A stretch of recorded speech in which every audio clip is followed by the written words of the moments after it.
Praise the lord. హల్లెలూయా. దేవుని పరిశుద్ధ నామానికి మహిమ కలుగునుగాక.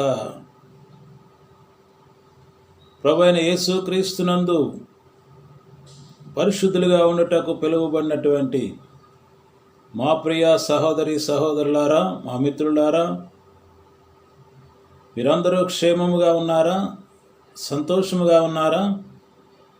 మీరు క్షేమముగాను సంతోషముగాను ఆయుర ఆరోగ్యములతోటి సకల ఐశ్వర్యములతోటి ప్రభువైన యేసుక్రీస్తునందు మీరును మీ కుటుంబాలు ఆశీర్వాదకరంగా ఉండాలని చెప్పి మన ప్రభువును మన రక్షకుడును యేసు ప్రభు వారు కోరుతూ ఉన్నారు. దేవుని యొక్క చిత్తమై ఉన్నది. మీరందరూ ఆ విధంగా సంతోషంగాను సమాధానంగాను ఆయుర ఆరోగ్యాలతోటి సకల ఐశ్వర్యములు కలిగి మీరు క్షేమకరంగా ఉండాలని చెప్పి మేము మీ కొరకు అనుదినము ప్రార్థన చేయించు ఉన్నాం. హల్లెలూయా. మరి అందరూ బాగున్నారా? అనుదినము మనము దేవుని యొక్క వాక్యమును ధ్యానిస్తూ ఉన్నాం. దేవుని యొక్క వాక్యమును ధ్యానించుట వలన మన జీవితాలకి ఐశ్వర్యమును, మన జీవితాలకి ఆశీర్వాదకరమైనది, మన జీవితాలకి మేలు కలుగుతున్నది. ప్రతి దేవుని బిడ్డ, ప్రతి ఒక్క క్రైస్తవులు, దేవుని యొక్క బిడ్డలైన మనము దేవుని యొక్క వాక్యమును ధ్యానించుటలో మనకెంతో మేలే కానీ ఏమాత్రమునో కీడు కాదు. దేవుని వాక్యమును వినుట వలన విశ్వాసము కలుగుతుంది. దేవుని వాక్యం మన జీవితాలకు వెలుగును కలిగిస్తూ ఉన్నది. దేవుని వాక్యం మనను పాపం నుండి దూరపరిచి పరిశుద్ధతలోనికి నడిపిస్తూ ఉన్నది. దేవుని వాక్యము ధ్యానించటం వల్ల, చదువుట వల్ల మనము జ్ఞానవంతులు అవుతాం. ప్రతి పాపం నుండి, కీడు నుండి మనం తప్పించబడతాం. మరి అట్టి దైవలేఖనం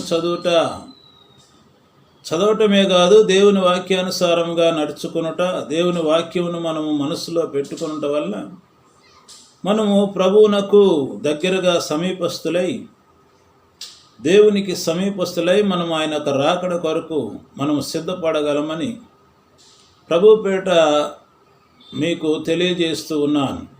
మరి మా ప్రియ సహోదరి సహోదరులారా, మా మిత్రులారా, ఈ యొక్క మిషనరీ ప్రయాణము అనేటటువంటి ఈ యొక్క ఛానల్ ద్వారా స్వార్థను ప్రకటించడానికి ప్రభువు నాకు అనుగ్రహించినటువంటి ఇట్టి ధన్యతను బట్టి దేవాది దేవునికి ఎంతగానో స్తుతిస్తూ ఉన్నాను.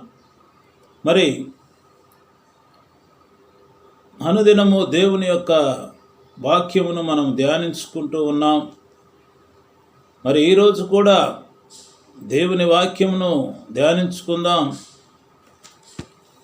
అపోస్తుల కార్యములు, పరిశుద్ధ గ్రంథములో నుండి అపోస్తుల కార్యములు 14వ అధ్యాయము 22వ వచనాన్ని మనం చదువుకొనబోతున్నాం.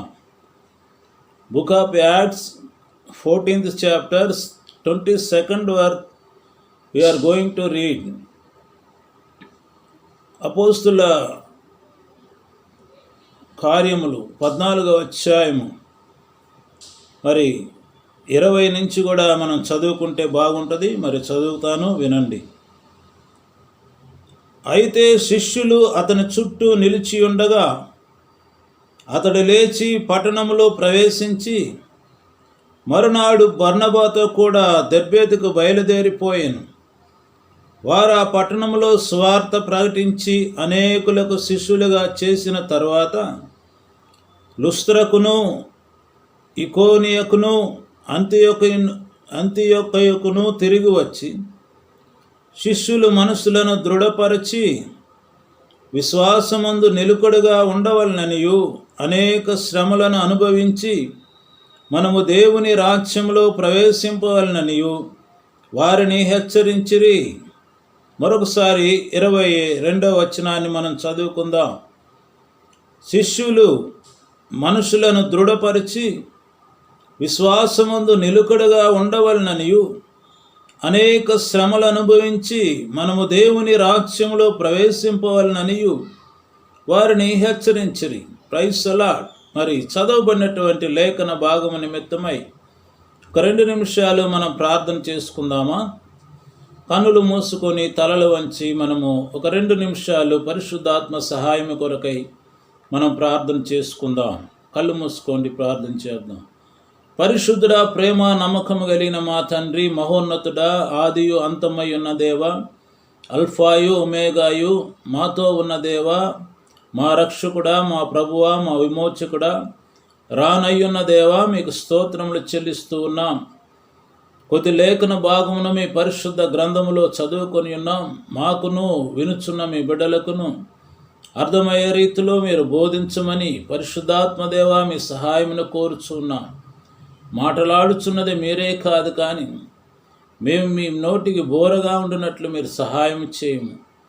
మరి వినుచున్న ప్రతి ఒక్కరికి మేలు కలుగు చేయండి, ఆశీర్వాద కలుగు చేయమని, ఇబ్బందులు శ్రమలో కన్నీటితో ఉన్న వారిని మీరు ఆదరించండి, వారిని విడిపించమని యేసుక్రీస్తు పరిశుద్ధ నామములో ప్రార్థించి వేడుకొనుచున్నాము తండ్రి, ఆమేన్. కూర్చుందాం. మా ప్రియ దేవుని బిడ్డలారా, ఈ రోజున మనందరము అనుదినము దేవుని యొక్క పరిశుద్ధ గ్రంథమును, దేవుని యొక్క వాక్య భాగమును మనం చదువుకోవటం వల్ల, వినుట వల్ల మనకు విశ్వాసము కలుగుతూ ఉన్నది. మరి బోధకులు అనేక మంది మంచి మంచి బోధనలు, దేవుని వాక్యములు బోధిస్తూ ఉన్నారు.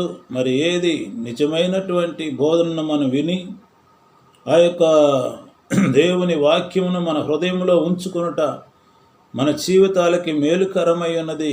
కాబట్టి రానయ్యున్న రోజుల్లో దేవుని వాక్యము ఒకవేళ కరువైపోవచ్చు. కాబట్టి మనకి సమయం ఉన్నప్పుడు, ఆరోగ్యం ఉన్నప్పుడు, మనకి ఈ యొక్క సమయంలోనే మనము చక్కగా మన కళ్ళు కనపడినప్పుడు, మనం ఆరోగ్యం ఉన్నప్పుడు ప్రతిదినము పరిశుద్ధ లేఖనమును మనం చదువుకుంటే మనకెంతో ఆశీర్వాదకరమై ఉన్నది. ప్రైజ్ ది లార్డ్, హల్లెలూయా. మరి కూడి వచ్చిన మీ అందరికీ మా యొక్క హృదయపూర్వక వందనాలు చెల్లిస్తూ ఉన్నాను. వినుచున్నటువంటి దేవుని బిడ్డలకి, మా మిత్రులకి మా యొక్క హృదయపూర్వక వందనాలు. ప్రభువైన యేసుక్రీస్తు నామములో మీ అందరినీ ఆశీర్వదించాలని కోరుతూ ఉన్నాను. ఈ రోజున అపోస్తుల కార్యములు 14వ అధ్యాయంలో మొత్తం చదివినట్లయితే అక్కడ అపోస్తులైన పౌలు అనేకమైన శ్రమపడి సువార్తను ప్రకటించుటలో అనేకమైనటువంటి శ్రమలు పడ్డాడు. జైలు పాలయ్యాడు, అనేక దెబ్బలు తిన్నాడు, అనేక మంది రాళ్లతో కొట్టారు, అనేక మంది కొరడాలతో కొట్టారు, అనేక మంది తమ వస్త్రంలో లాగివేసి ఉన్నారు. దేవుని యొక్క సువార్తను ప్రకటించటానికి అపోస్తులైన పౌలు గారు, అపోస్తలులు ఎంతో శ్రమ పడినట్లుగా మనము దేవుని యొక్క వాక్యంలో చూస్తూ ఉన్నాం. మరి దేవుని యొక్క వాక్యము నిమిత్తమై ఎందుకు ఇన్ని శ్రమలు అనుభవించాలి అంటే, అది నశించుతున్న వారికి వెర్రితనముగా ఉన్నది, రక్షించబడుతున్న వారికి దేవుని యొక్క శక్తి అయ్యున్నది. హల్లెలూయా, ప్రైజ్ ది లార్డ్. దేవుని యొక్క సువార్త నశించుతున్న వారికి వెర్రితనముగా ఉన్నది, రక్షించబడుచున్న వారికి దేవుని యొక్క శక్తి అయి ఉన్నది. కాబట్టి సువార్త అనేది నశించున్నటువంటి ప్రజలకు వెర్రితనముగా ఉండటం వలన వారు సువార్తికులను, సువార్త బోధిస్తున్న వారిని అనేక మంది హింసలు పెడుతున్నట్లుగా ఆ రోజుల్లోనే మనకు కనబడుతూ ఉన్నది. మరి మేము అనేకమైనటువంటి మిషనరీ ప్రయాణమునకు వెళ్ళినప్పుడు నన్ను కూడా అనేక సందర్భాల్లో ఆ యొక్క దేవాలయాల్లో 3 రోజులు నన్ను బంధించారు. 2-3 చోట్ల ఆ యొక్క గ్రామాలలో నన్ను బంధించి వారు అనేకమైన ప్రశ్నలు అడిగి 3 గంటల సేపు బంధించారు. మా ప్రశ్నలకు సమాధానం చెప్తేనే మిమ్మల్ని వదులుతామని చెప్పి. మరి పరిశుద్ధాత్మ సహాయముతోటి, దేవుని యొక్క కృపతోటి వారందరికీ ప్రశ్నలకు సమాధానం చెప్పినప్పుడు, ఈ దేవుడే ఎందుకు నిజమైనటువంటి దేవుడు అని చెప్పి వాళ్ళు చెప్పినప్పుడు, మేము ఆరాధిస్తున్నటువంటి దేవుడు పరిశుద్ధుడైనటువంటి దేవుడు, మేము ప్రకటిస్తున్నటువంటి దేవుడు సిలువ వేయబడి ఉన్నాడు. మేము ప్రకటిస్తున్నటువంటి దేవుడు ఆయన ప్రజలందరి కొరకై మరణమును చేయించి తిరిగి లేచినటువంటి దేవుడు, మమ్మల్ని రక్షించాడు, మమ్మల్ని దర్శించాడు అని చెప్పి వారికి చక్కగా బోధించినప్పుడు వారు మాట్లాడకుండా మమ్మల్ని వదిలివేసినట్లుగా అనేక సందర్భాలు ఉన్నాయి. మాటలు వింటున్నటువంటి మా ప్రియ సంగమా, దేవుని యొక్క ప్రజలారా, మిత్రులారా, స్నేహితులారా, ఈరోజు అపోస్తుల కార్యములు మొత్తము చదివినట్లయితే సువార్త సేవలో అపోస్తులైన పౌలు గారు శిష్యులు అనేకమైనటువంటి శ్రమలు, అవమానములు, నిందలు అనుభవించినట్లుగా మనం చూస్తూ ఉన్నాం. మరి వారి యొక్క కాలంలో ఒక సొగసైనటువంటి ఏదో ఆదివారం మందిరానికి వచ్చి బోధించటము, ఆ యొక్క వారం అంతయు వారు లగ్జరీలుగా బ్రతకలేదు, వారి యొక్క జీవితాలు కాలక్షేపణ చేసినటువంటి వారిగా లేరు, వారి యొక్క ఉన్నతమైనటువంటి ఆ యొక్క సౌకర్యాలతో ఉండినట్లుగా మనకు కనబడలేదు. మరి ఆది అపోస్తులు ప్రారంభకాల సేవలో వారి యొక్క సువార్త ప్రకటనలో చాలా కష్టపడి చాలా అవమానములు భరించి వారి సువార్తను ప్రకటించినట్లుగా మనం చూస్తున్నాం. ఇక్కడ చూసినట్లయితే 19వ అధ్యాయం అపోస్తుల కార్యం 14వ అధ్యాయం 19వ వచనములో, అంతియొక నుండి ఈకొనియ నుండి యూదులు వచ్చి జనసమూహంలోను తమ పక్షముగా చేసుకొని పౌలు మీద రాళ్ళు రువ్వి అతడు చనిపోయినని అనుకొని పట్టణం వెలుపలికి అతనిని ఈడ్చిరి. చూడండి, అపోస్తులైన పౌలుని యూదులందరూ అనేక మంది గుంపులు చేర్చుకొని వారిని రాళ్ళు విసిరి రాళ్లతో కొట్టి పౌలు చనిపోయాడనుకొని, అంటే పడిపోయి తన యొక్క ఒళ్ళంతా గాయాలు, రక్తపు మరకలు, తమ వస్త్రాలన్నీ చినిగిపోయినవి, రాళ్ళు రువ్వి అతన్ని చనిపోయాడని చెప్పి కూడా ఈడ్చుకొని పోయి పట్టణము వెలుపుల వరకు వీడ్చుకొని వెళ్ళిపోయారు. చూడండి, దేవుని యొక్క సువార్త ఇంత కష్టపడి ఈ విధంగా శ్రమపడి ఎందుకు ప్రకటించవలసి ఉన్నదంటే, ఈ లోకము శాశ్వతమైనది కాదు, సువార్త నమ్మి రక్షించబడిన వారు ధన్యులు, యేసు ప్రభు వారు నిజమైనటువంటి దేవుడని, యేసు ప్రభు వారిని నమ్మకపోతే మనకు వేరే మార్గం లేదని వారికి తెలుసుకొని ఉన్నారు. కాబట్టి సువార్త నిమిత్తమై ఎన్ని నిందలైనా, ఎన్ని శ్రమలైనా, ఎన్ని అవమానములైనా, ఎన్ని వస్త్రహీనతలైనా కానీ భరించవలసినదేనని చెప్పి వాళ్ళు అపోస్తులైన పౌలు శిష్యులు ఆయన్ని రాళ్లతో కొట్టి పట్టణం వెలుపల ఈడ్చి పడవేశారు. అటువంటి సందర్భాల్లో అయితే శిష్యులు అతని చుట్టూ నిలిచి ఉండగా అతడు లేచి పట్టణంలో ప్రవేశించి మరునాడు బర్నబాతో కూడా దెర్బేకు బయలుదేరి వెళ్ళెను. వారు ఆ పట్టణంలో సువార్త ప్రకటించి అనేకులను శిష్యులుగా చేసిన తర్వాత లుస్త్రకును, ఇకోనియోకును, అంతియోకునికు తిరిగి వచ్చి, ఇప్పుడు ఈ యొక్క 22వ వచనాల్లో జరగక మునుపు అపోస్తులైన పౌలు అనేకమైన శ్రమలు పడ్డాడు. అక్కడ ఈడ్చి కొట్టారు, అతని వస్త్రాలు లాగివేశారు. ఆయన ఆ గాయములతోటే వేరే పట్టణంలోకి వెళ్ళి బర్నబాతో కూడా దెర్బేకు ఆ పట్టణంలో పోయి వారు మరలా పట్టణంలో సువార్త ప్రకటిస్తూ ఉన్నారు. They are preaching the gospel in the middle of troubles. Apostle Paul preaching the gospel in the middle of troubles. So many troubles in his life. మరి అప్పుడు కూడా సువార్తను ఆగిపోకుండా, సువార్తను ప్రకటించడానికి వెనుక తీయకుండా బహురోషం కలిగిన వారై, దేవుని కొరకు బలముగా నిలబడి ఆత్మ పొందిన వారై సువార్తను ప్రకటిస్తూ ఉన్నారు. ప్రియమైనటువంటి దేవుని బిడ్డ, ఈ రోజుల్లో మనము సువార్త పనిలో, దేవుని యొక్క పనిలో ఒక చిన్న కష్టం వస్తే సువార్త పని చేయలేం. ఒకరోజు ఆహారము లేకపోతే, ఒకరోజు 2 రోజులు ఇబ్బందులు పడితే మనము ఆ యొక్క సువార్త ప్రకటించడానికి ముందుకు వెళ్ళలేం. ఎందుకంటే మాకు సౌకర్యాలు లేవు, మాకు తగినటువంటి ధనము లేదు, మాకు తగినటువంటి వాహనాలు లేవు, మాకు కావలసినటువంటి ఆహారం లేదు. సువార్తకు వెళ్ళాలంటే దానికి వాహనం ఉందా, దానికి పెట్రోల్ ఉందా, లేకపోతే దానికి కావాల్సిన ఖర్చులకు ఉన్నాయా, దానికి కావాల్సిన టీం ఉందా, దానికి కావాల్సిన డబ్బులు ఉన్నాయా, ఆహారం ఉందా, అన్నీ చూసుకొని బయలుదేరే రోజులు ఈ రోజులు. మరి ఆ రోజుల్లో అనేకమైన శ్రమలలో సువార్తను ప్రకటించారు. వారు సువార్త ప్రకటించి అనేక మందిని శిష్యులుగా చేసిన తర్వాత ఇప్పుడు సువార్తను ప్రకటించారు. నూతనంగా శిష్యులని తయారు చేశారు. ఆ సువార్తలు అనేక మంది శిష్యులుగా ఏర్పాటు చేసి అనేక మంది దేవుని నమ్ముకొని ఉన్నారు. ఆ సమయంలో వారితో ఒక ముఖ్యమైన మాట అపోస్తులైన పౌలు గారు బోధిస్తూ ఉన్నారు.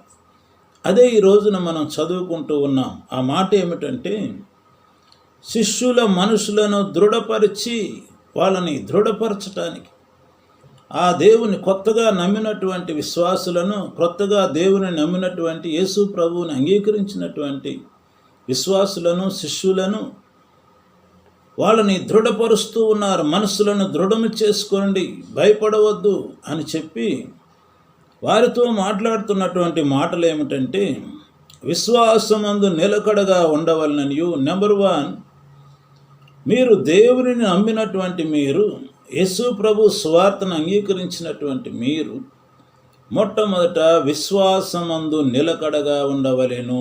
హల్లెలూయా, ప్రైజ్ ది లార్డ్. ఈ రోజున ఇక్కడ కూర్చొని వాక్యం వింటున్నటువంటి మీరందరూ అనేక మంది సువార్థికులుగా ఉన్నారు. అనేక మంది క్రొత్తగా దేవునిని అంగీకరించినటువంటి వారై ఉన్నారు. అనేక మంది క్రొత్తగా బాప్తిసం తీసుకున్నటువంటి వారై ఉన్నారు. కానీ మీకు ఇంకనూ మొట్టమొదట మీరు ఏం చేయాలంటే, మీ మనసులను దృఢము చేసుకోవాలి. ప్రభువైన యేసుక్రీస్తును నమ్మినందువల్ల మనకేం నష్టం కలుగుతుందో, మనకేమి నష్టం వస్తుందో, లేకపోతే మనం భయపడవలసి వస్తుందో, మన కుటుంబ సభ్యులు మనల్ని తిరస్కరిస్తారేమో, లేకపోతే ఈ లోకం మనల్ని తిరస్కరిస్తుందేమో, పనిచేసే స్థలాల్లో మనల్ని ఏమైనా బాధిస్తారేమో. అందుకే మీ మనస్సులను దృఢం చేసుకోండి. ప్రభువైన యేసుక్రీస్తు నందు విశ్వాసం ఉంచటం వలన, యేసుక్రీస్తు వారి నమ్ముట వలన మీకు ఆశీర్వాదకరమై ఉన్నది, మీకు మేలుకరమై ఉన్నది. వింటున్నారా నా ప్రియ సహోదరి సహోదరులారా? యేసు ప్రభువుని నమ్మినటువంటి మీరు, యేసు ప్రభువుని రక్షకుడిగా అంగీకరించినటువంటి మిమ్మల్ని, మీ పాపములను, మీ దోషములను ఎన్నటికీ ఆయన జ్ఞాపకము చేసుకొనడు. మీ యొక్క పాపములన్నీ క్షమించబడి ఉన్నవి. ప్రభువైన యేసుక్రీస్తు రక్తములో మీరు రక్షించబడి, క్షమించబడి, నీతిమంతులుగా తీర్చబడి ఉన్నారు. హల్లెలూయా. ఇక జీవించువాడని నేను కాదు, క్రీస్తే నా యందు జీవిస్తున్నాడు. మరి నీ జీవితాన్ని యేసు ప్రభువునికి అప్పగించిన తర్వాత, ప్రభువైన యేసుక్రీస్తు వారు నిన్ను ఇక మీదట నీకు తండ్రిగా ఉండి, నీకు సమస్తమై ఉండి, నీకు యజమానుడిగా ఉండి, నీ జీవితాన్ని ఆయన వెలుగులోనికి నడిపిస్తాడు.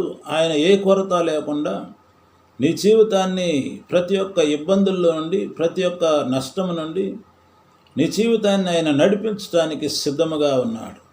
హల్లెలూయా, ప్రైజ్ ది లార్డ్. కాబట్టి నీవు విశ్వాసమందు నిలకడగా ఉండాలి. ఈ యొక్క యేసు ప్రభు వారిని నమ్మి ముందుకు అడుగు వేసినటువంటి నీవు నీ విశ్వాసములో స్థిరముగా ఉండాలి, నిలకడగా ఉండాలి. మొట్టమొదట మనకి విశ్వాసము కావాలి. అందుకే మన పేరు ఏమిటంటే విశ్వాసులు అని పేరు పెట్టారు. దేవుని నమ్మినటువంటి వారిని విశ్వాసులు. ఎంతమంది విశ్వాసులు ఇప్పుడు వచ్చారు, ఎంతమంది విశ్వాసులు మీ సంఘములో ఉన్నారు అని అడుగుతూ ఉంటారు. మరి దాంట్లో ఎంతమంది విశ్వాసులు ఉన్నారో, మరి ఎంతమంది అవిశ్వాసులు ఉన్నారో మనకు తెలియదు. కానీ మనం చెబుతాం 100 మంది ఉన్నారయ్యా మా సంఘంలో విశ్వాసులు అంటాం. కానీ దానిలో విశ్వాసం లేనటువంటి వాళ్ళు ఎవరో, విశ్వాసం ఉన్నటువంటి వారు ఎవరో ఆ పరీక్ష చేసినప్పుడు పరీక్ష సమయంలో తేలిపోతూ ఉంటుంది. కాబట్టి విశ్వాసములో నిలకడగా ఉండాలి. అల్ప విశ్వాసి ఎందుకు సందేహపడుతూ ఉన్నావు అని యేసు ప్రభు వారు ఒక సందర్భంలో మాట్లాడతాడు. యేసు ప్రభు నమ్మిన తర్వాత నీకు అవిశ్వాసం అవసరం లేదు. యేసు ప్రభుతో కూడా నడుస్తున్నప్పుడు నీకు అవిశ్వాసం అనేది రాకూడదు. నీలో విశ్వాసమును దృఢముగా ఉండాలి. యేసు ప్రభు ఉన్నాడని, యేసు ప్రభు నా కొరకు చనిపోయాడని, యేసు ప్రభువారు నా పాపం నిమిత్తమై చనిపోయి మరణించి తిరిగి లేచాడని నీవు నమ్మిన యెల్లా దేవుని యొక్క మహిమను నీవు చూసెదవు. హల్లెలూయా, ప్రైజ్ ది లార్డ్. ఈరోజు సంఘములో దేవుని మందిరములో చేరి ఉన్న మనందరము విశ్వాసులమై ఉన్నాము. అందుకే నీవు విశ్వాసమందు మీరు నిలకడగలిగి ఉండాలి అంటున్నాడు. రెండవదిగా అంటున్నాడు, విశ్వాసమందు నిలకడగా ఉండవలననియు అనేక శ్రమలను అనుభవించి మనము దేవుని రాజ్యంలో ప్రవేశింపవలననియు వారిని హెచ్చరించాడు. ఇక్కడ ఒక హెచ్చరిక చేస్తున్నాడు అపోస్తులైనటువంటి పౌలు. దేవుని నమ్మినటువంటి నీవు, క్రొత్తగా నమ్మినటువంటి నీవు, దేవుని మందిరానికి వస్తున్న నీవు, యేసు ప్రభు వారి నమ్మిన నీవు విశ్వాసంలో నిలకడగా ఉండాలి. అయితే క్రొత్తగా వచ్చినప్పుడు నీవు బాగానే ఉంటుంది, బాగానే పాటలు పాడుతున్నావు, బాగానే ఆరాధన చేస్తున్నావు, సంతోషంగా దేవుని మందిరానికి వస్తున్నావు. అయితే ప్రభు అయిన యేసుక్రీస్తు వారు మనము దేవుని రాజ్యంలో చేరేంత వరకు ఈ లోకం మనకు శాశ్వతమైనది కాదు. మనకు ఒక రాజ్యం ఉన్నది, దేవుని రాజ్యము, పరలోక రాజ్యము మన కొరకై సిద్ధపాటు చేయబడి ఉన్నది. కాబట్టి భూలోకములో ఈ లోకములో యాత్రికులుగాను ప్రయాణికులుగాను మనము ప్రయాణిస్తూ ఉన్నాము. ఈ యొక్క ఆత్మీయ యాత్రలో మన విశ్వాసములో నిలకడగా ఉండవలెను. అనేక శ్రమలను అనుభవించి మనము దేవుని రాజ్యంలో ప్రవేశింపవలనని వారిని హెచ్చరించింది. Apostle Paul giving to warning, the important warning. నీవు అనేకమైన శ్రమలను అనుభవించవలసి ఉంటున్నది.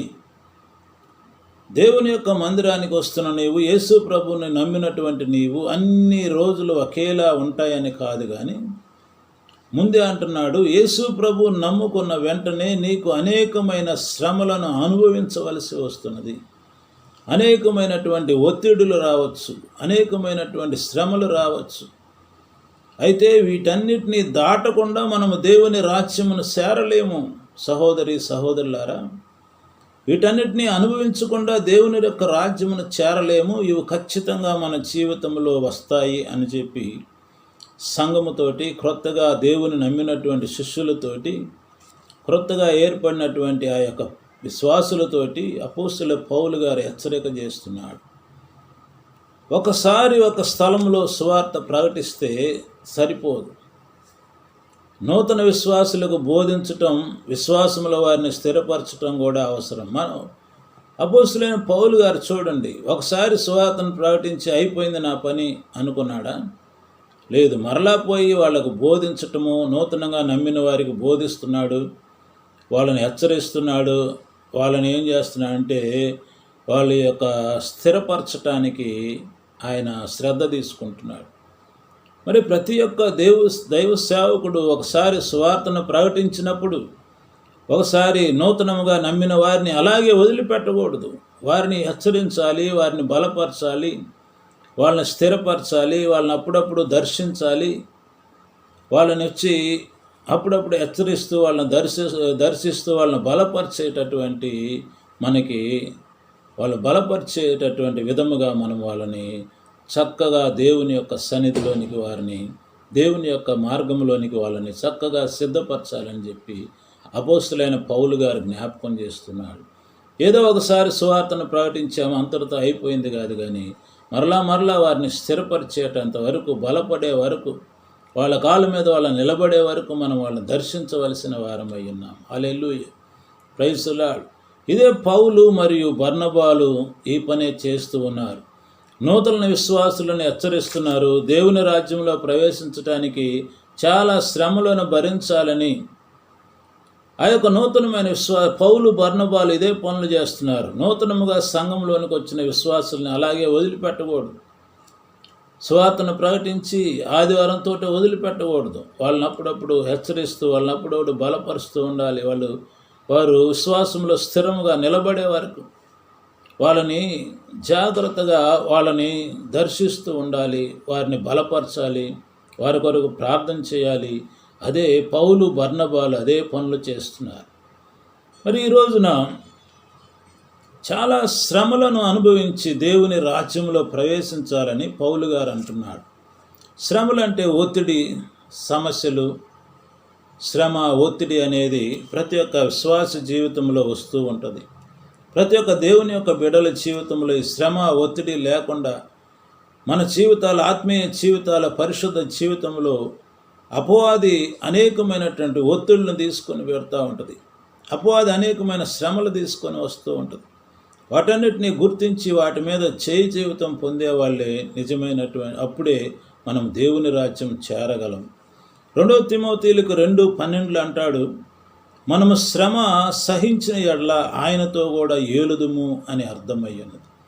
మనము దేవుని యొక్క రాజ్యంలో ఏలేవారిగా ఉండాలంటే, పరిపాలించే వాళ్ళుగా ఉండాలంటే, దేవుని రాజ్యంలో అక్కడ మనము చేరాలంటే, దేవుడు మనకి ఇవ్వబోతున్నటువంటి ఆ పరిశుద్ధ పట్టణానికి మనం ప్రవేశించాలంటే, శ్రమని సహించిన ఎడల ఆయనతో కూడా మనం ఏలుదుము. హల్లెలూయా, ప్రైజ్ ది లార్డ్. ప్రియమైనటువంటి దేవుని బిడ్డలారా, విశ్వాసులారా, మా ప్రియ మిత్రులారా, సహోదరి సహోదరులారా, 2 తిమోతీయులకు 2:12 అంటున్నాడు, మనము శ్రమను సహించినప్పుడే మనము ఆ యొక్క దేవుని రాజ్యంలో చేరతాం, మనము ఏలేవారిగా ఉంటామని చెప్పి. నిజముగా సమర్పించుకున్న క్రైస్తవుడు ఆయన రాజ్యంలో క్రీస్తుతో కూడా పరిపాలించడానికి, క్రైస్తవ జీవితానికి ఒత్తిళ్లను సహించాలి.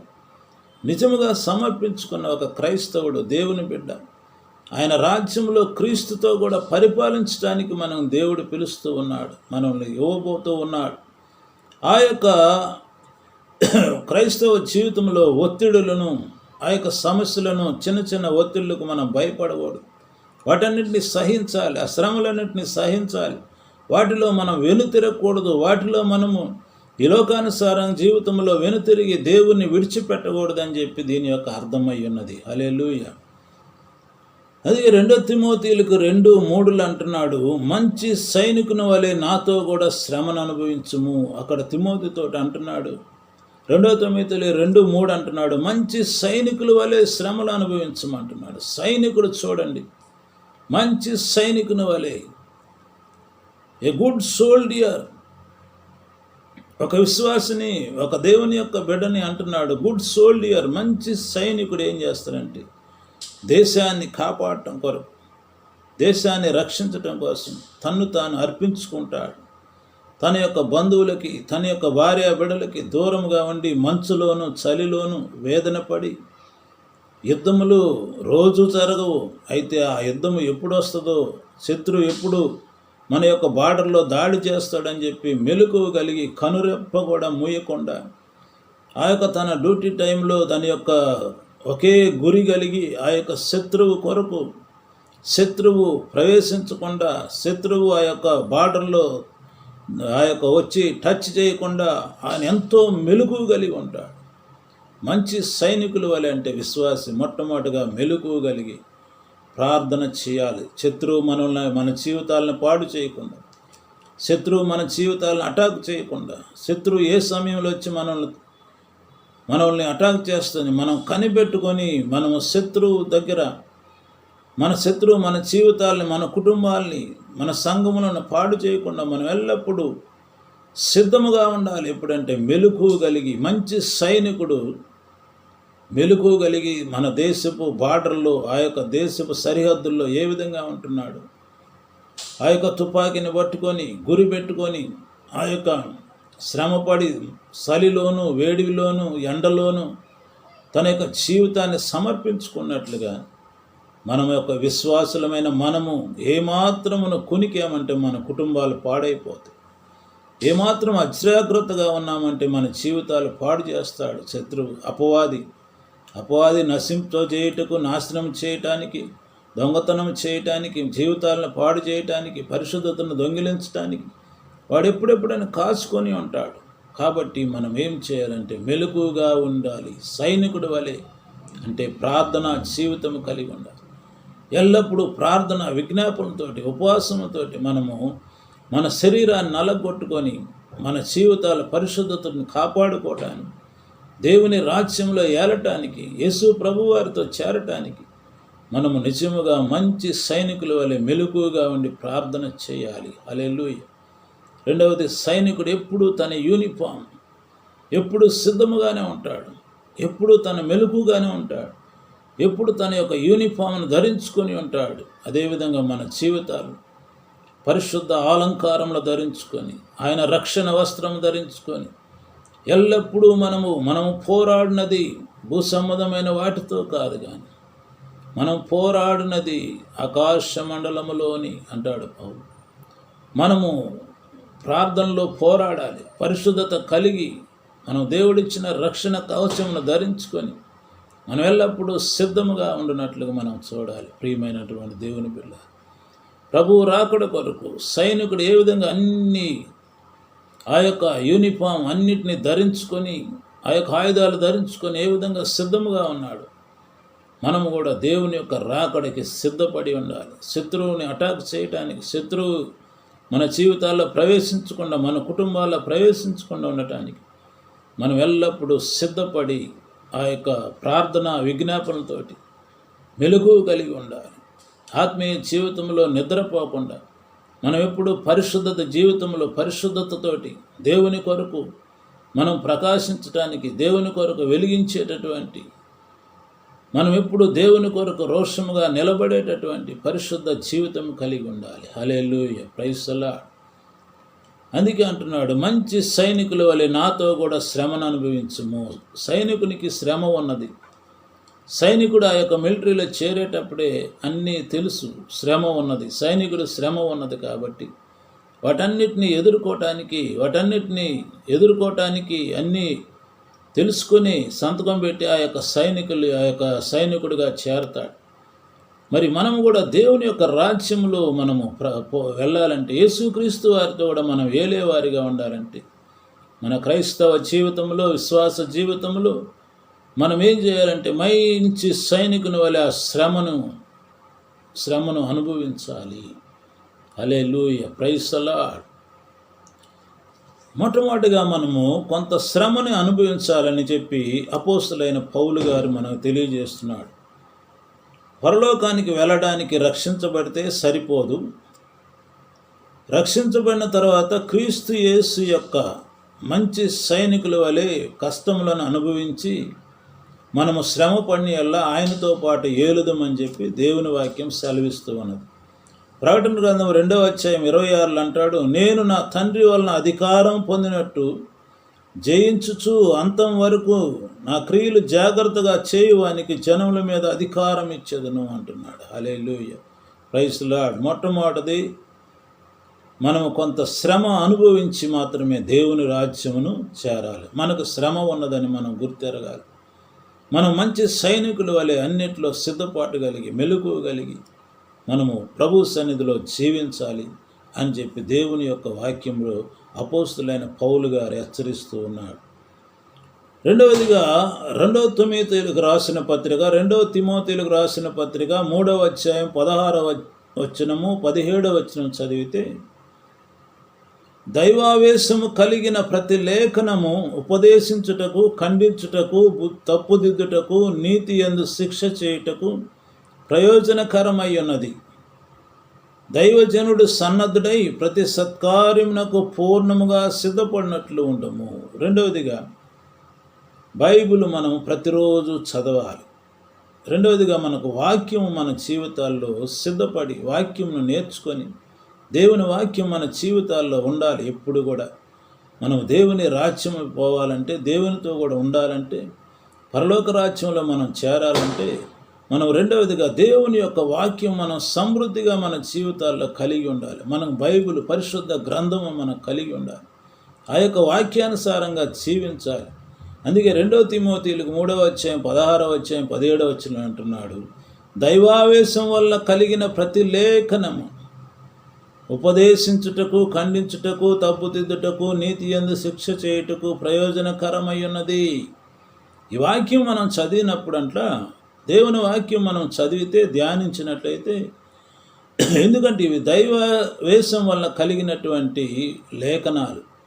పరిశుద్ధాత్మ అభిషేకంతోటి పరిశుద్ధాత్మ చేత రాయించబడినటువంటి పరిశుద్ధ లేఖనాలు ఉపదేశించుటకు, ఖండించుటకు, తప్పుదిద్దుటకు, నీతి యందు శిక్ష చేయుటకు ప్రయోజనకరమైనది. ఈ వాక్యమును మనం చదివినట్లయితే, ఈ వాక్యమును మనం ధ్యానించినట్లయితే ప్రతిరోజు మన జీవితంలో మంచి టీచరు, మన జీవితంలో మంచిగా ఏ విధంగా నడవాలి, ఏ విధంగా జీవించాలి, ఏ విధంగా మనం నడుచుకోవాలి, ఏ విధంగా దేవుని యందు భయభక్తులు కలిగి ఉండాలి, ఏ విధంగా పరిశుద్ధతలో జీవించాలి, మనం ఏ విధంగా దేవుని రాజ్యం కొరకు సిద్ధపడాలి, యేసు ప్రభు రాకడ కొరకు ఏ విధంగా మనము మెలకువ కలిగి జీవించాలి, మనం ఏ విధంగా ఏది చేయకూడదు, ఏది చేయాలి అని చెప్పి మన జీవితంలో ఉపదేశిస్తూ ఉన్నది, తప్పును దిద్దుతూ ఉన్నది, ఖండిస్తూ ఉన్నది, నీతి యందు శిక్ష చేయుటకు ప్రయోజనకరమైనది. కాబట్టి బైబిల్ మనం ప్రతిరోజు చదవలసిన వారమైనాం. కొత్తగా చేరినటువంటి వారు, నూతనముగా రక్షించబడినటువంటి వారు ప్రాముఖ్యముగా ప్రతి ఒక్కరూ మనం దేవుని వాక్యాన్ని చదవాలి, అనుదినము ధ్యానించాలి. ప్రాముఖ్యంగా నూతనముగా దేవుని నమ్మినటువంటి వారు ఈ రోజున మీరందరూ ప్రతిరోజు దేవుని యొక్క వాక్యాన్ని చదవాలి, ధ్యానించాలి. కీర్తనల గ్రంథము 119వ కీర్తన 11వ వచనంలో అంటారు, నీ ఎదుట నేను పాపము చేయకుండానట్లు నా హృదయంలో నీ వాక్యమును ఉంచుకొని ఉన్నాను. మన హృదయంలో ఆ వాక్యము భద్రముగా ఉన్నప్పుడు మనం ఏ పాపము చేయలేము, అపవాదిని జయిస్తాము. మనం ఏ విధమైనటువంటి ఈ యొక్క టెంప్టేషన్కి, ఏ విధమైన అపవాది యొక్క కుతంత్రాలకి, అపవాది యొక్క ఆ యొక్క పన్నాంగంలో మనం పడకుండా మన జీవితాన్ని కాపాడుకుంటూ ఉంటాం, మన పరిశుద్ధ జీవితాన్ని కాపాడుకుంటాం. ఎందుకంటే దేవుని వాక్యము మన హృదయంలో ఉండి మనల్ని హెచ్చరిస్తూ ఉంటుంది, మనల్ని నడిపిస్తూ ఉంటుంది. మన వెలుగువంతమైన జీవితంలో ప్రకాశవంతముగా మన జీవితాలు నడిపిస్తూ ఉంది. కాబట్టి రెండవదిగా మనము దేవుని యొక్క వాక్యము, దేవుని యొక్క పరిశుద్ధ లేఖనం మన జీవితాల్లో ముఖ్యమై ఉన్నది. అనుదినము ధ్యానించాలి. మన సమయం దొరికినప్పుడల్లా దేవుని యొక్క వాక్యాన్ని మనం ధ్యానించాలి. మనం ప్రార్థన చేయాలి, మనం మెలుగు కలిగి ఉండి ప్రార్థన చేయాలి. దేవుని వాక్యాన్ని మనం నేర్చుకోవాలి, ధ్యానించాలి.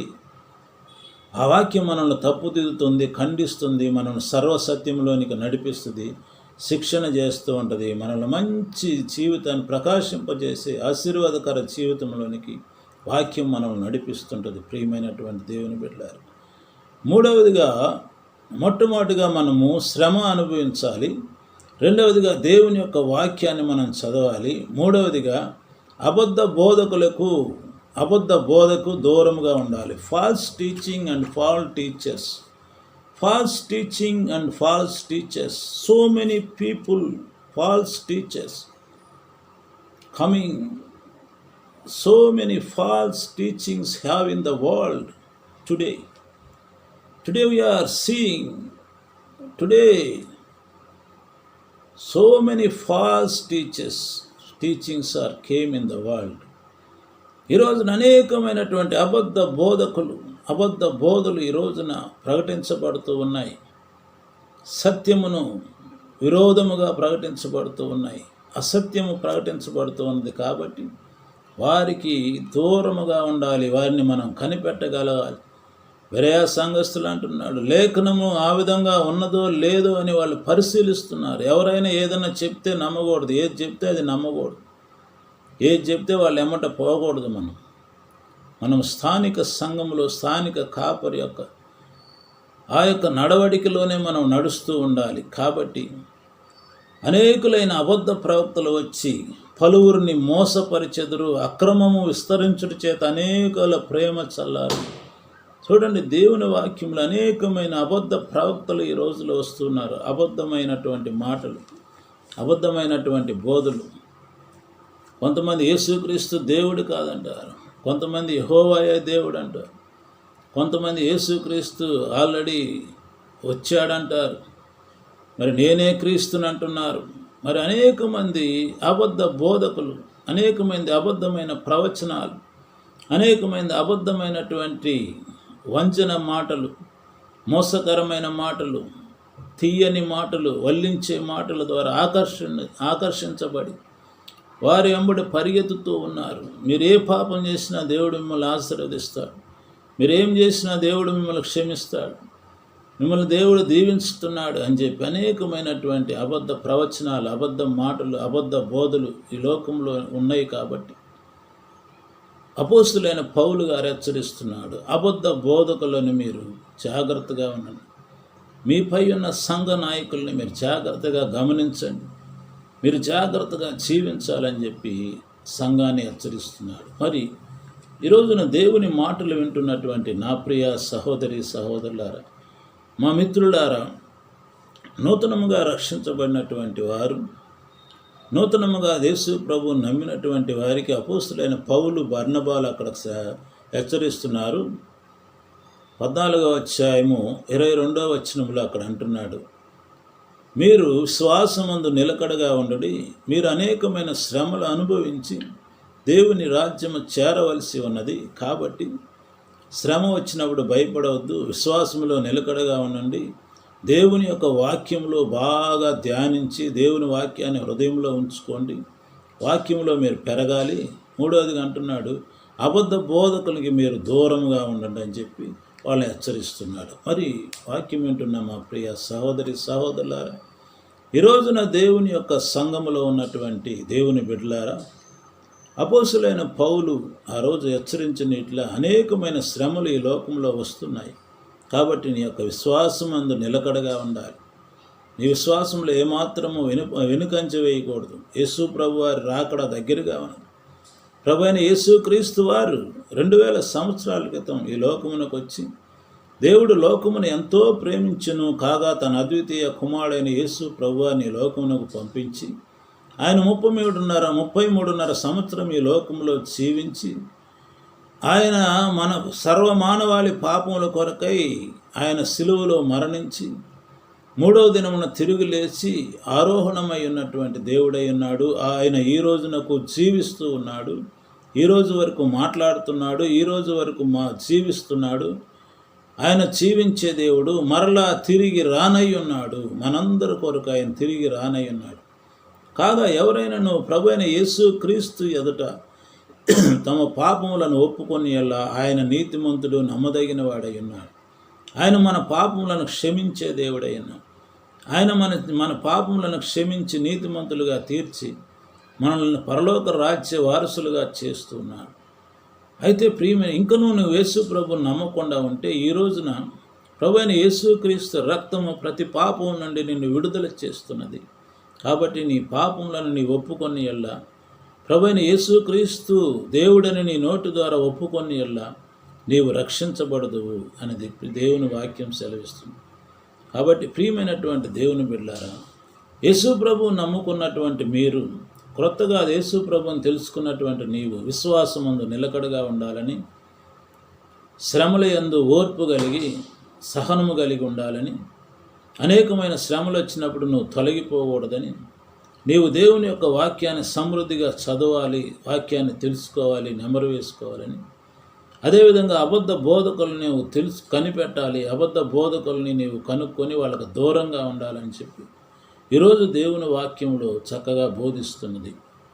కాబట్టి ఈ రోజున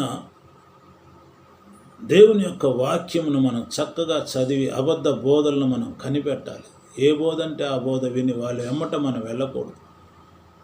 మన యొక్క సంఘంలో స్థానిక సంఘ కాపరి, ఆ యొక్క కాపరి దగ్గర దేవుని యొక్క వాక్యమును శ్రద్ధగా విని తర్పీదు పొంది మనం అబద్ధ బోధకులకు దూరంగా ఉండాలని చెప్పి దేవుని వాక్యం సెలవిస్తుంది. కాబట్టి కూడి వచ్చిన మిమ్మల్ని అందరినీ ప్రభు అయిన యేసుక్రీస్తు నామములో ఆ యొక్క మంచి జ్ఞానము కలిగి దేవుని యొక్క వాక్య జ్ఞానము కలిగి మీరు జీవించాలని నేను కోరుతూ ఉన్నాను. మంచి సైనికుడి వలె మెలకువ కలిగి ప్రభువు రాకడ కొరకు సిద్ధపాటు కలిగి ఉండాలి.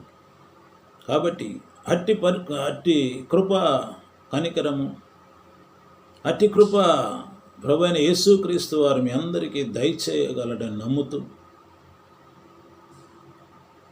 ప్రభు అయిన యేసుక్రీస్తు నామములో అట్టి కృపా పరిశుద్ధాత్మ దేవుడు మనకు అనుగ్రహించలాగిన యేసు ప్రభు త్వరగా రానయ్యన్నాడు. ఆయన కొరకై మనం సిద్ధపడి ఉందాం. మీ అందరి కొరకై ప్రార్థన చేస్తున్నాం. మీరు మా కొరకు ప్రార్థించండి. అనుదినము దేవుని సన్నిధిలో ప్రార్థనలతోటి విజ్ఞాపనలతోటి ఒకరి సహవాసం కలిగి ప్రేమ కలిగి ఒకరి వల్ల ఒకరు హెచ్చరికలు చేసుకుంటూ పరిశుద్ధముగా జీవించాలని కోరుతూ ప్రభు అయిన యేసు క్రీస్తు నామంలో మీ అందరినీ శుభములు తెలియజేస్తున్నాను. God bless you all. God bless you all. God bless you all. Hallelujah. Praise the Lord. Thank you Jesus.